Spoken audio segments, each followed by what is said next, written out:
35º Congresso Brasileiro de Homeopatia. Ciência, saúde e sustentabilidade. Sustentabilidade. A palavra sustentabilidade é originária do latim e significa sustentar, apoiar, conservar e cuidar. Sustentabilidade nos faz pensar na terra, nos rios e mares, nos animais e na sobrevivência da espécie humana. Segundo a FAO, Organização da ONU para Alimentação e Agricultura, o planeta Terra só é capaz de aguentar o atual ritmo de produção e consumo até o ano de 2050. Como a homeopatia pode contribuir para a saúde do planeta? A homeopatia se sustentou nestes mais de 200 anos pela sua eficiência.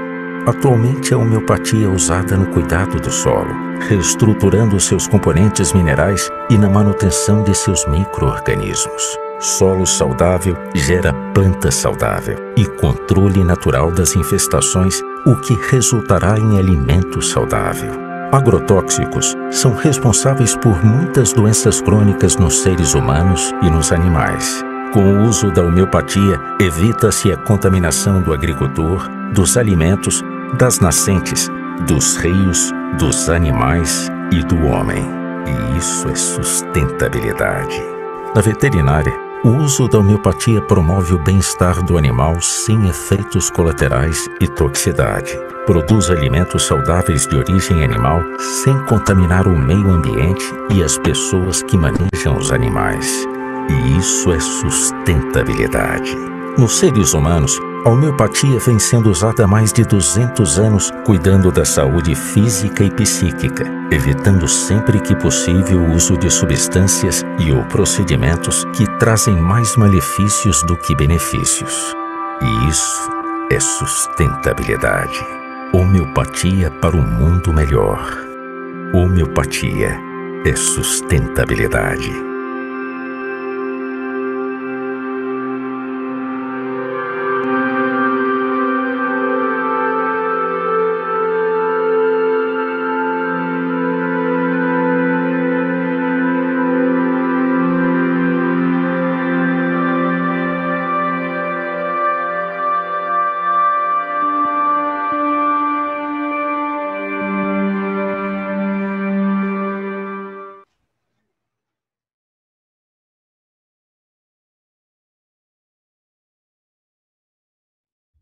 Sejam todos muito bem-vindos ao nosso 35º Congresso Brasileiro de Homeopatia.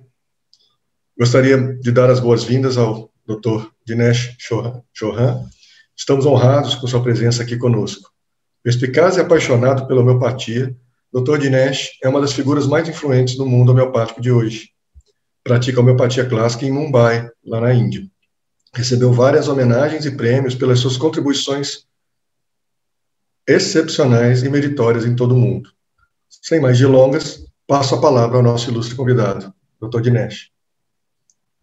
Thank you so much, Mr. Jao. And thank you so much for this opportunity to start this conference and giving me this platform to speak here. It's a big honor to be part with all of you.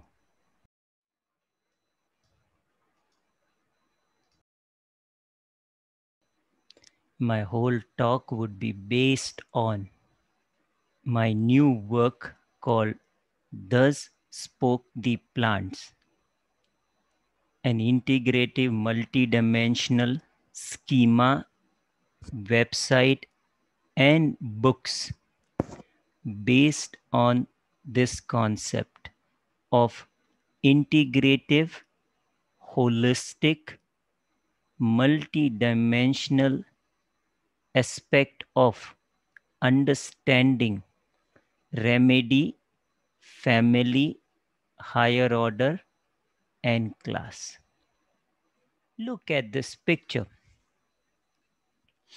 that you have in a first picture a two-dimensional personal system oriented approach like Hahnemannian approach, a separate approach,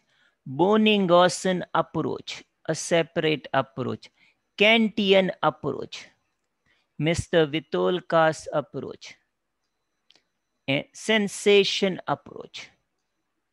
And of course, my ego is big. My approach, but it has to be in the center. So this is two-dimensional, personal system oriented. They remain separate and they fight. But look at the second picture, that my picture, my approach disappears. Or it goes in a periphery along with all the pictures. And then there is an integrative, inclusive, integrative, multi-dimensional, holistic approach. This is what I will talk to you today when we derive the master key of remedy, family, higher order, and the class. In homeopathy, we have a trinity of homeopathy: individualization, holism, and similimum. But what is most important, where they are connected, is when you do individualization at a whole level. So you have individualistic features as well as holistic features.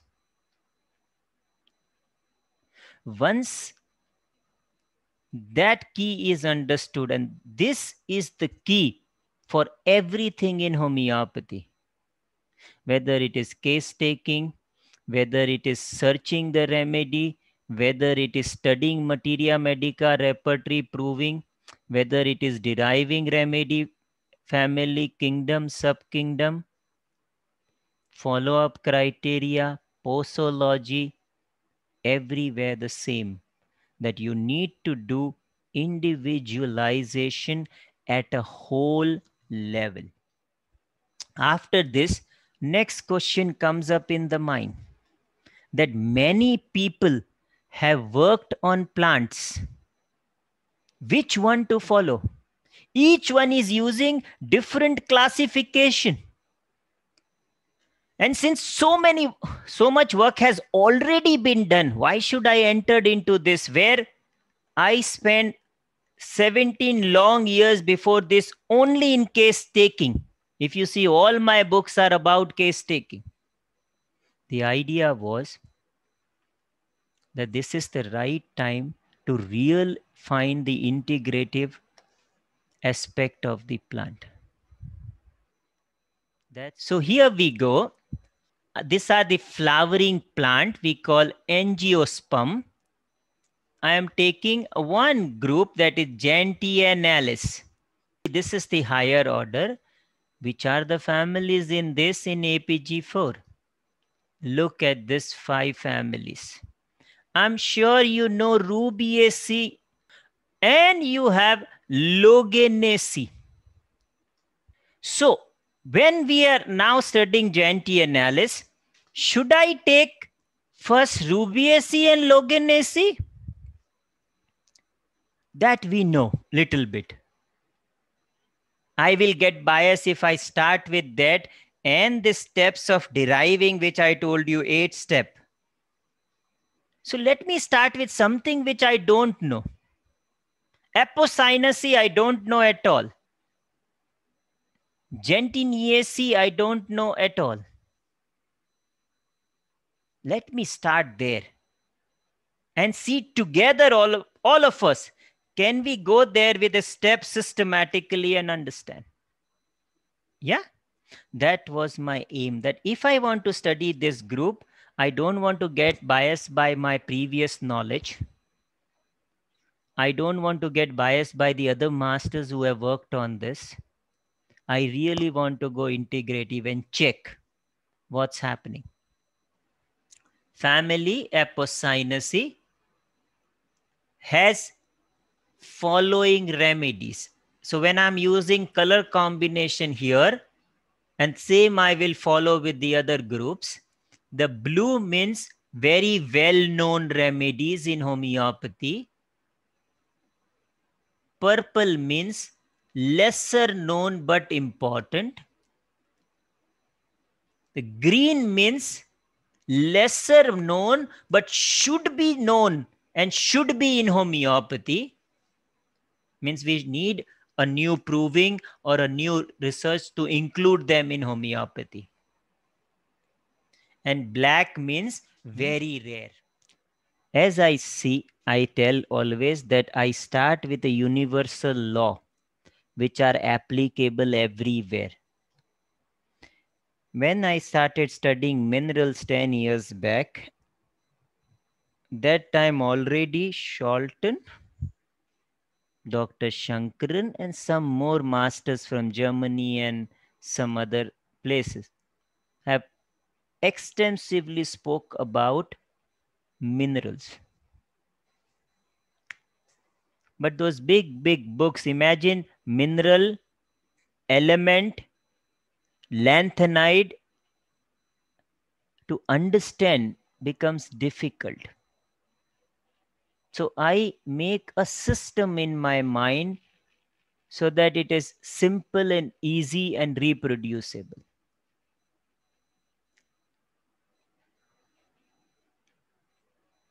The first law which I follow is this,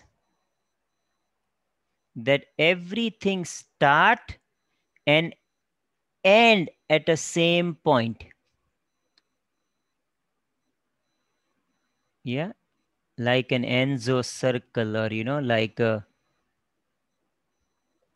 snake and the tail in the mouth of the snake, or like this here.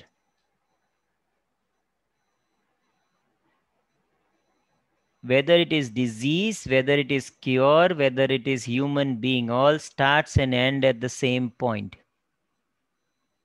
For example, disease start from central disturbances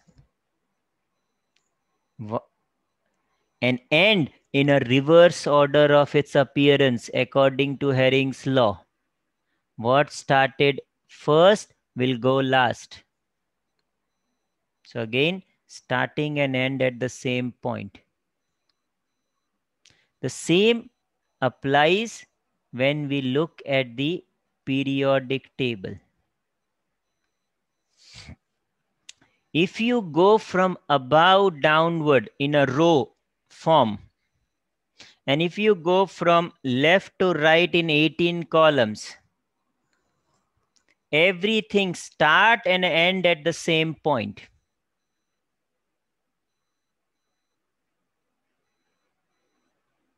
Let's start with rows. 7 rows, N-actinide lanthanide. So if I apply this law, that as you move from above up, from above downward, yeah, you will see first development of universal phenomena, the whole universe, everything. That's why you have hydrogen and helium, existence of the whole universe.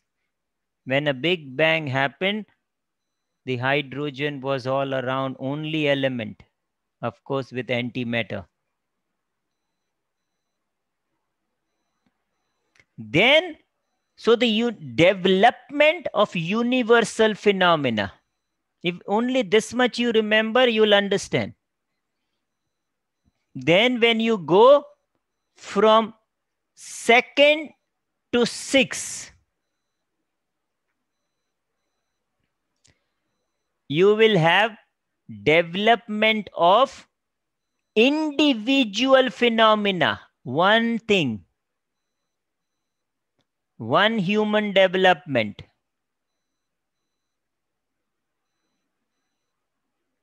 When you go to 7, you will see destruction of individual phenomena. By the time you reach to actinide, you will see destruction of universal phenomena. Yeah. So now we go to the 7th, because the patient spoke about mutation. Remember? Mutation, disintegration of his ability, or the outside mutation. Yeah, that is single substance and not the mass. And that is your 7th series. And what he needed there? A support, a guide, a friend. And he felt like a dumb kid, like Baryta, but just below Baryta there is radium, which needs support, guide, friend, in disintegrating, in mutating, in losing the individuality. There is a huge thing about spiders which we need to understand where there is a problem. I was talking to Vermeulen just 2 months back, where he's writing a big book on spider, where I've given my cases to him. And he said that every nomenclature about spider and many things, there is a huge issue. And even if we don't understand them at a whole level, there is a huge issue. Anyway, so let's go to classification. That Araneae, the order Araneae, has some family. The first one is Agelenidae. They are called funnel web spider, non-sticky web. They are the fast runner spider. Let's see further. The next group is Theridiidae. Their web is very specific, cob web, old and dusty web. And you have all Lecrodectus. Theridion is also Lecrodectus. Yeah. Then you have a group called Araneae, your Araneas. What is specific about this group is orb or circular web weaver. They daily web new web, a beautiful regular web. This is this group. And we have heard a lot about acute. Is it possible that in acute cases, where we have limited time, we can really reach to the holistic level of patient? So what is acute? By keeping the integrative holistic approach in center. Many times this debate comes up with classical homeopath and a practical homeopath, or a classical homeopath and a modern classical homeopath. That in acute, we need to either give an acute remedy, or many classical homeopath will say, no, you need to give constitutional remedy. Who is right? Yeah. For that, we need to understand that there are two ways. There are two types of acute. So by saying this, I want to give that acute you can easily divide into two types. One which cause from external cause. External is causing an impression on you. And one where your own internal state get aggravated. So after understanding the type, we go to the next. That in acute, the totality what you make is should be based on present predominant picture.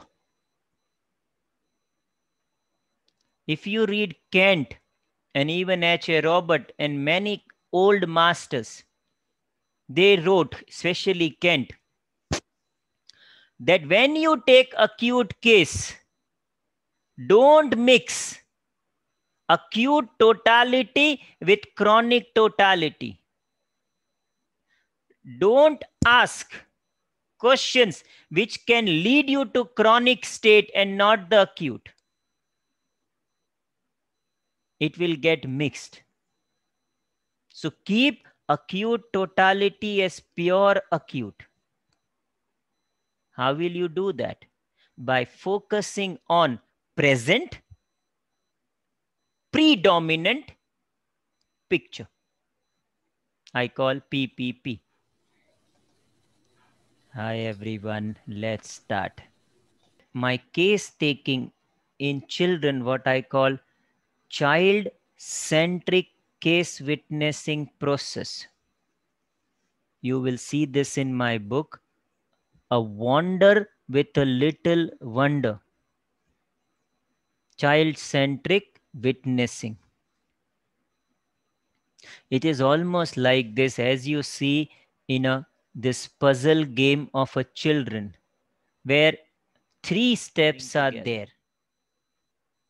So this 3 steps of my case taking, which you saw in my book, Scientifically Intuitive Case Witnessing Process, the journey of 3 steps. Now we come to children, that it's relatively difficult to talk about different stages of their life, talk about illness. Many don't talk. So these 3 steps are redesigned for children, different areas you go into. Like, yeah, and that's where my book came into existence, A Wonder with a Little Wonder.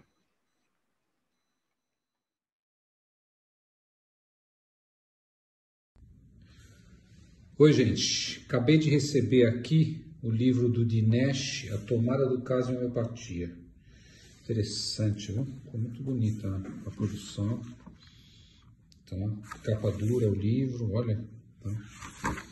E prefácio, página de introdução. Muito bem feito.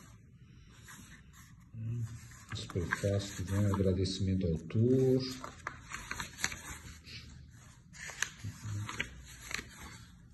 Propriamente ele já começa aqui na introdução, ele faz uma introdução aqui, depois ele coloca minha jornada no processo de testemunho do caso. Então, ele continua descrevendo. Deixa eu ver tudo. Tá? Ele tem essas figurinhas, né, que ele coloca para ilustrar o livro, né? A individualização no nível holístico. Poxa, bem legal, né? Edição bem refinada. Tá?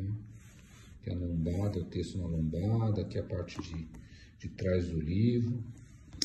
Muito bom, viu? Tá? Proteção aqui, para ficar bom. Bem legal. Tá? Acho que quem adquirir vai gostar bem.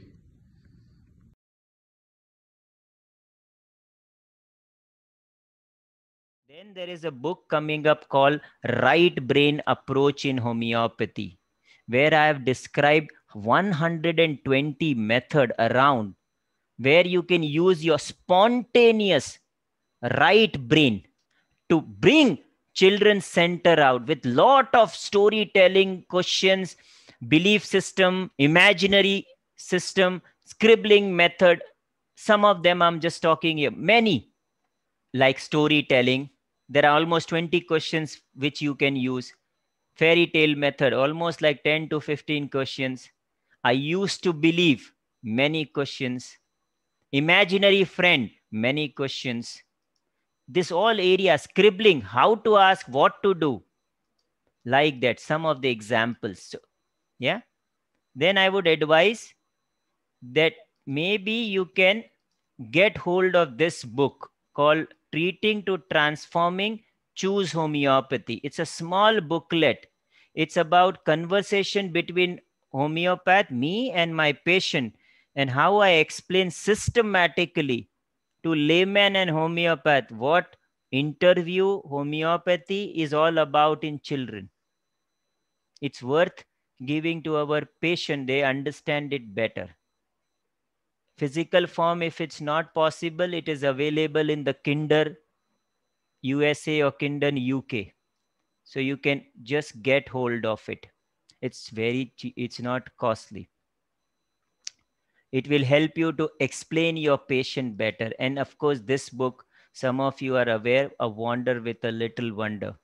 One of my book where I explain all about case taking in children, how to explore fear, dreams, imagination, chief complaint, acute, all about children. Another thing is you just visit this 2 website and you will get a lot about, especially this one about children case taking. Or you can visit this, not this one, but I don't know where the YouTube channel is, but yeah, my team will send you a lot of video about children case taking.